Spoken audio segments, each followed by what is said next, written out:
ยังหาบ่มีเปลี่ยนแปลงกินแฮงเวลา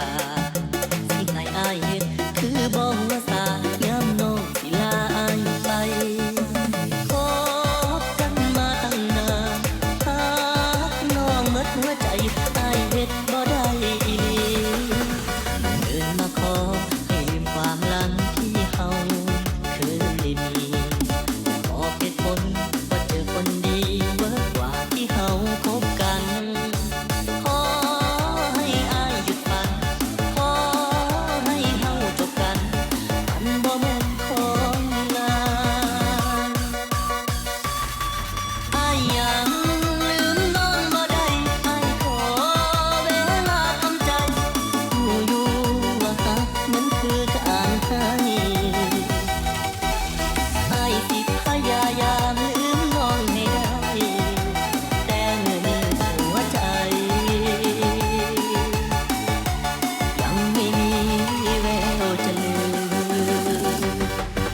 ใจอ้ายยังหักบ่มีเปลี่ยนแปลงอินแพงลืมยากช่วยขอเวลาให้อ้ายตั้งหลักจักหน่อยในเด้อคนงามขออ้ายบ่ขาดใจขออ้ายทันบอกใจให้ลืมน้องได้จักหน่อย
มาขอ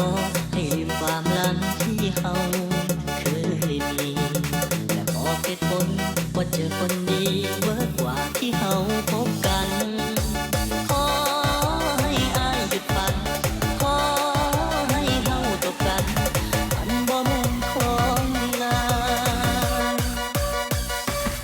อ้ายยัง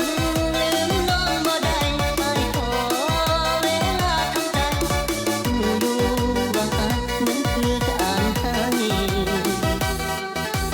อ้ายสิพยายามลืมน้องให้ได้แต่เมื่อนี้หัวใจยังไม่มีแววจะลืมใจอ้ายยังหักบ่มีเปลี่ยนแปลงอินแพงลืมยากช่วยขอเวลาให้อ้ายตั้งหลักจักหน่อยในเด้อคนงามขออ้ายบ่ขาดใจขออ้ายทันบอกใจให้ลืมน้องได้จักหน่อยให้ลืมน้องได้จักหน่อยอ้ายยังลืมน้องบ่ได้อ้ายขอ